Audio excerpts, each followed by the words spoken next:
धन्यवाद अध्यक्ष जी। आपने मुझे रेल बजट पर बोलने का अवसर प्रदान किया। अध्यक्ष जी, मैं रेल की कुछ मूलभूत समस्याओं की तरफ आपके माध्यम से माननीय रेल मंत्री जी का ध्यान आकर्षित करना चाहता हूं। अध्यक्ष जी, भारतीय रेल आम आदमी की लाइफलाइन और भारत की लाइफलाइन भी कही जाती है। अध्यक्ष जी, आम आदमी को 2-3 चीजें मुख्य रूप से रेल में चाहिए होती हैं। पहले वेटिंग में टिकट है तो वो कंफर्म हो जाए। दूसरा, टॉयलेट अच्छे हो, रेल में सफाई की व्यवस्था हो, और तीसरा जो खाने की व्यवस्था है जिस पे सबसे ज्यादा उंगली उठती है, मैं आपके माध्यम से रेल मंत्री जी से मांग करता हूं कि रेल में ट्रेनों में खाने का इंतजाम उच्च क्वालिटी का किया जाए। साथ ही साथ सबसे बड़ी चीज है सुरक्षा की। हाल के दिनों में जो एक्सीडेंट हुए हैं, आपने प्रयास किया है, कवच प्रणाली को अभी पूरे देश में लागू होने में समय लगेगा, लेकिन मेरी मांग है कि युद्ध स्तर पर काम करके, और अभी जो आपने बजट दिया है वो काफी कम है, 1111 करोड़ के आसपास आपने इस बजट में आवंटित किया है, वो कम है, उसको बढ़ा करके और इस प्रणाली को जल्दी से जल्दी लागू करने का काम करें। साथ ही साथ अध्यक्ष जी, जो रियायत मिलती थी बुजुर्गों को, पत्रकारों को, अन्य यात्रियों को, अलग अलग श्रेणी में जो रियायत मिलती थी, मेरी मांग है कि वो बहाल की जाए।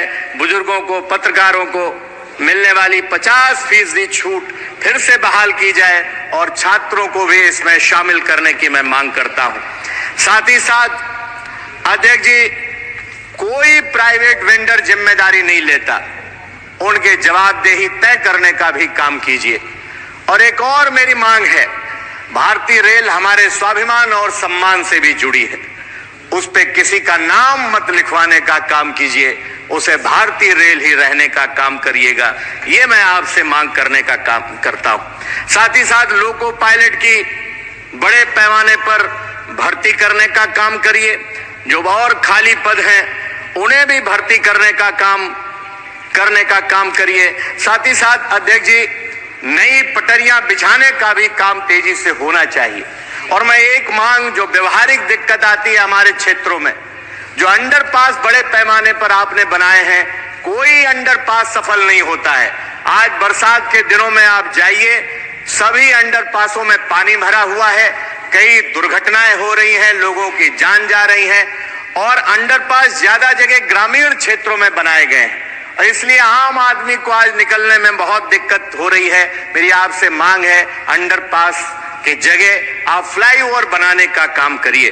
साथ ही साथ मैं अपने क्षेत्र की मांग की तरफ आता हूं। माननीय अध्यक्ष महोदय, हर गांव में, परसेंडी में एक भुर्जिया गांव है, वहां के लोग पिछले 10 वर्षों से उनका रास्ता रोक दिया गया है। पूरे गांव के लोगों को 20 किलोमीटर का चक्कर लगा करके जाना पड़ता है। इसी तरह उरदौली के आसपास कुछ अधिकारियों ने मनमर्जी करते हुए वहां पर भी जो रास्ता था उसको बंद करने का काम कर दिया।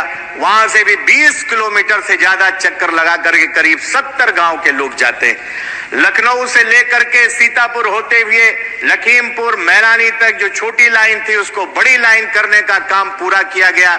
8 बरस हो गए हैं, लेकिन अभी भी उस पर कोई बड़ी रेलगाड़ी नहीं चल पाई। मेरी आपसे मांग है कि सीतापुर, लखनऊ, लखीमपुर, मैलानी, पीलीभीत और इधर शाहजहांपुर होते हुए नई रेलगाड़ियां आप चलाने का काम करिए, यह आपसे मांग करता हूं। साथ ही साथ एक जो सीतापुर और लखीमपुर को जोड़ती है 4 लेन सड़क, उस पर एक फ्लाईओवर है। सड़क 8 साल पहले माननीय राष्ट्रीय अध्यक्ष अखिलेश यादव जी ने 4 लेन बना करके 2 जिलों को जोड़ा था।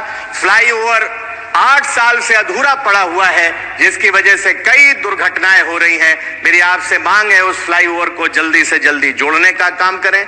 इसी तरह सीतापुर, शाहजहांपुर होते हुए जो हमारा 4 लेन है, उसमें नेरी के पास वो करीब 10 वर्षों से ज्यादा वो भी फ्लाईओवर अटका पड़ा हुआ है। अध्यक्ष जी, आपके माध्यम से मांग है कि वो भी पूरा करने का काम करें। आपने समय दिया, आपका बहुत बहुत धन्यवाद। श्री दर्शन सिंह।